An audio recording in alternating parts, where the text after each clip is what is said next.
Hi guys, my name is Isabella Greene. Today I would like to talk to you about a very common pattern that usually hides really deeply in our subconscious blind spots. And that is the pattern of using other people and the outside world to re-traumatize ourselves.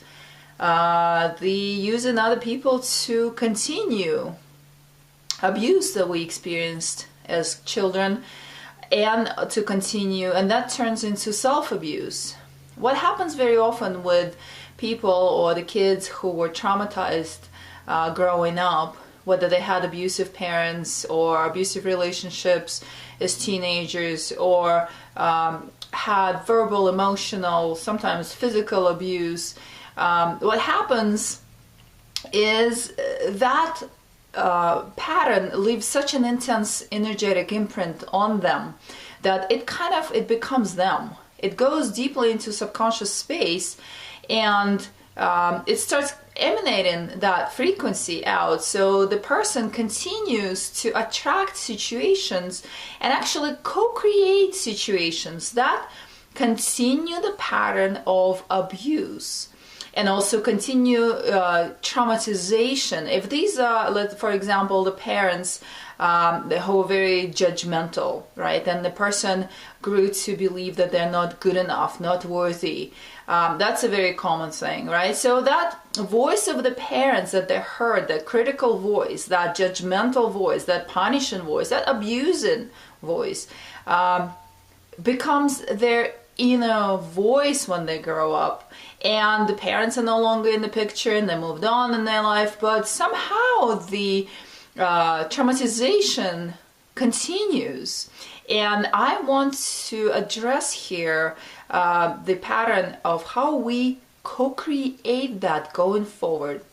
So the people who are not conscious enough, are not aware enough to recognize that they are just following the same old imprint and the same old voice, and then their parents' voice, behavior, and the abuser's voice and behavior became their own subconscious mechanism that's running their show, might very often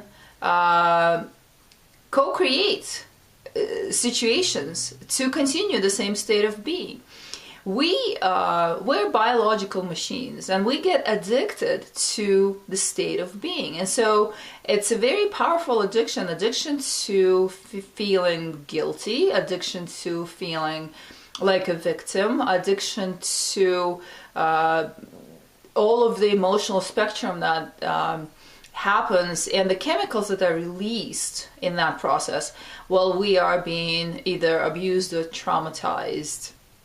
And when that isn't deep in the subconscious and the body is running the show and the chemical cocktail is released every time there is a situation like that, it also creates a specific frequency, and the person is really, this is so deep into the subconscious space that the person really has no idea what's driving their reality, but they might exhibit specific behaviors that are actual co-creations of these situations. And I'm going to give you some examples. For example, someone who complains that they're being abused on the road, right? Every time I get out on the road, someone cuts me off, or people are honking at me, people are mad at me, and then I come home and I'm all traumatized. Very often these people say, I'm crying because I had such a traumatic experience. How come every time I'm on the road I have this traumatic experience? However, we might want to take a look at how they are acting on the road. For example, they have an appointment, right? Instead of giving themselves plenty of time so they can take their time getting there, they would push it to the very last minute, and then they run into their car if they're in the car. Then they're driving like a maniac, they're trying to get around, and they're stressed out, and so that frequency attracts, within itself attracts the behavior. But they might also do things such as tailgating or trying to get around people and cutting corners and doing all this stuff on the road that straight out provokes reaction from other drivers, and so all of a sudden all of a sudden they're being honked at and they're being yelled at, and there's the whole road rage, and so the person comes back home re-traumatized. And so the same cocktail of chemicals is released in the bloodstream, and so that feeds the addiction. Okay, so now a couple days goes by, and they are starting to feel better, and which means they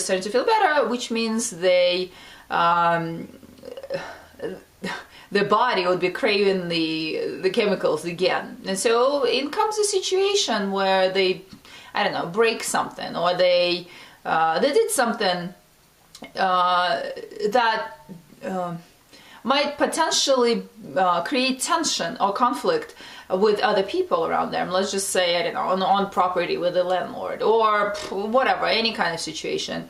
So these people would often do something without knowing that they're doing that deliberately, because it's so deeply in the unconscious space that they will just do something and then they'll be terrified. They will be terrified like the terrified children they were when the parents yelled at them. And so they would anticipate being yelled at. They would anticipate conflict. They would anticipate tension and freak out from the outside world. And so if they have to address that situation, they would address it from the place of being defensive right away, or being aggressive right away, or they will put it in the language. If they have to write an email, they have to make a phone call, they will put it in a language that immediately triggers the other party.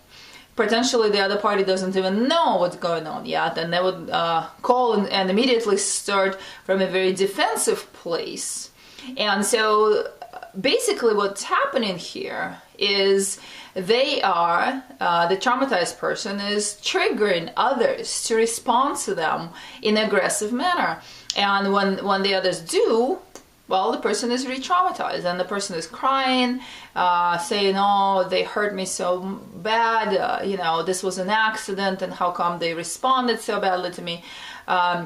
So that cocktail, the chemical cocktail is released, so that here's guilt, here is shame, here is being re-traumatized, feeling like a victim again, victim to these circumstances. If we zoom out of that situation, we can make a suggestion here that everything can be discussed in the manner that is non-triggering to other parties. But you have to be in a place you have to be yourself in a place of being calm enough about it, and also in a place where you will bring the energy of calmness and frequency of like no big deal, something just happened. And you can also bring the language that is very soothing to the other party or comfortable to the other party, instead of starting where the traumatized person will start from. So that's what a conscious person would do. That's what a person would do who is not seeking to be re-traumatized through the outside world. And a very common example would be someone who uses social media. This is as common as it gets. Social media to keep getting re-traumatized. Let's say a few more days go by and that same person is feeling, all of a sudden have an urge to post something that they know deliberately that is, I don't know, going to trigger people. But they post it in a language that immediately triggers people. Not only the subject, but also the language and also the tone. And they receive the response that they kind of requested in their subconscious space, right? So people start arguing with them, people start yelling with them, and they would go into it for a while and try to support their point of view there, and they will probably end up deleting that post and end up crying and complaining and saying, oh, what did I do? I just wanted to speak about this and all these people attacked me. Well, did you really? Is that really was the point? It was the point there to re-traumatize yourself, because that's the mechanism that's running the show. So we're talking about that pattern here.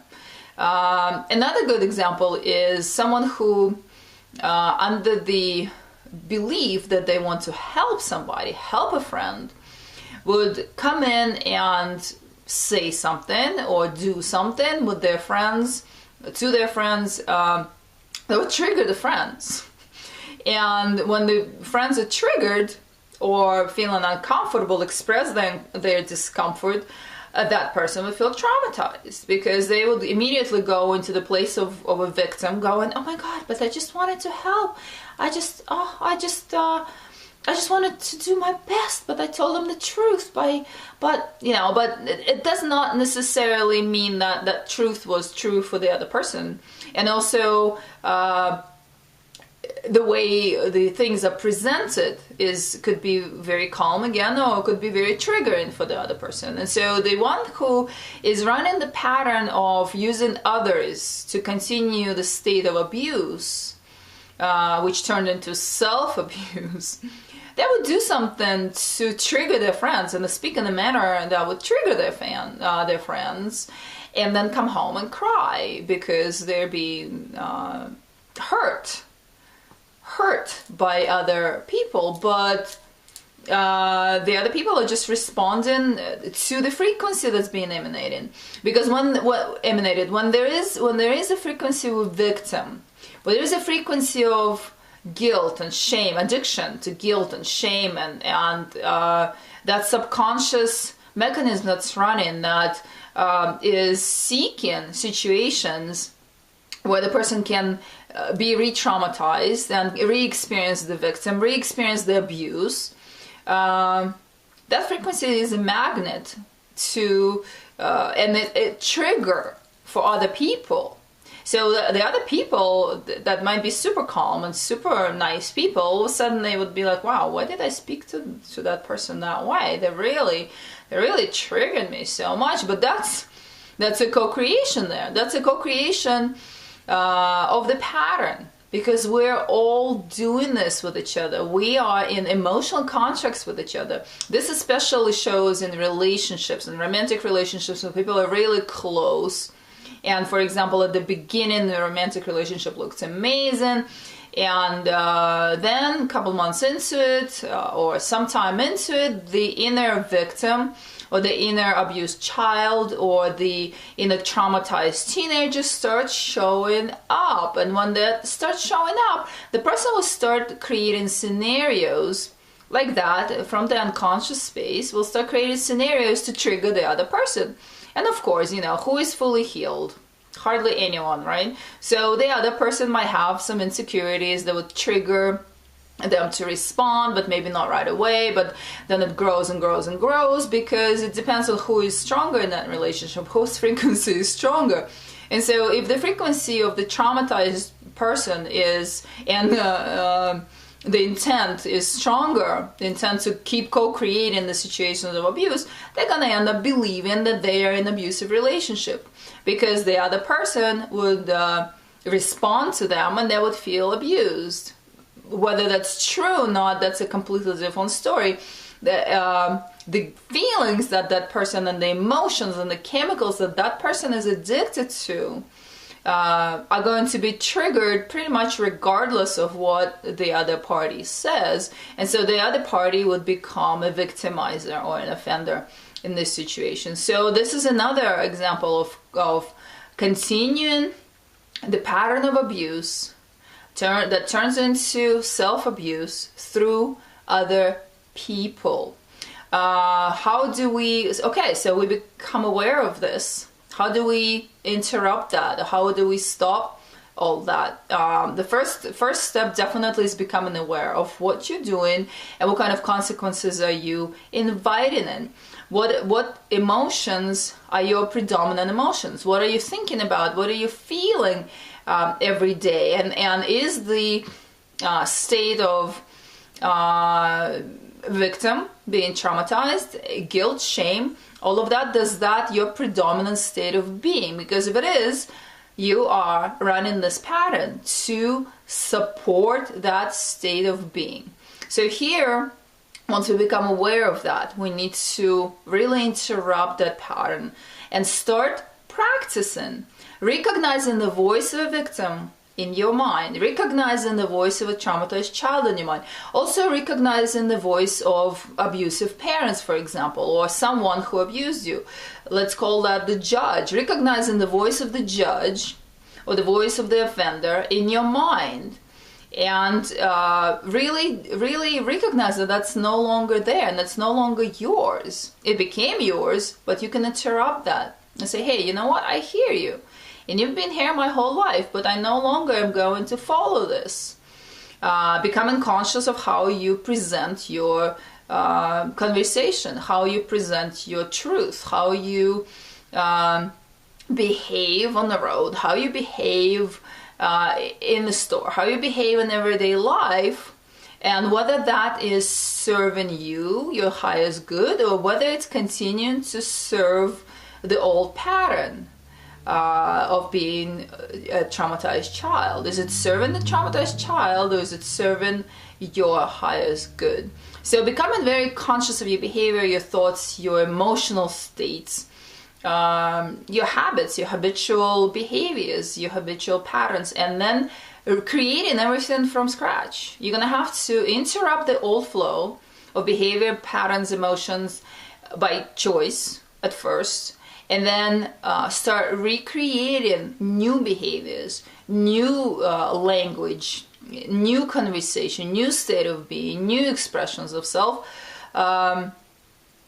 And that's a process. That's a conscious process. That's a process of being awakened, being awake in your reality. What can I do differently today? How am I going to write that email? How am I going to talk to my friends? How am I going to show up today? What kind of emotions would I like to experience? What can I do to experience those emotions instead of emotions of guilt, shame, victim, trauma, and all of that? And then eventually that new state of being becomes your reality. That becomes your, once you would observe that at first there'll be nothing like this. At first the whole program will keep running, then there'll be like nothing, neutral space, and then you're going to start seeing the opposite of what you've experienced and practiced your whole life. And that once the reality starts reflecting that back to you, then you would know that you have moved past that traumatic pattern, and that the new patterns and the new circuits in the brain and the new chemical addiction to the positive emotions is now in place. So I hope this is helpful for you guys, because that pattern of using outside world and other people to keep re-traumatizing ourselves is very, very, very common in our reality. Thank you for tuning in today. If you'd like to have a session with me, you can reach me at isabellagreene.com. I love you. Take care. Namaste.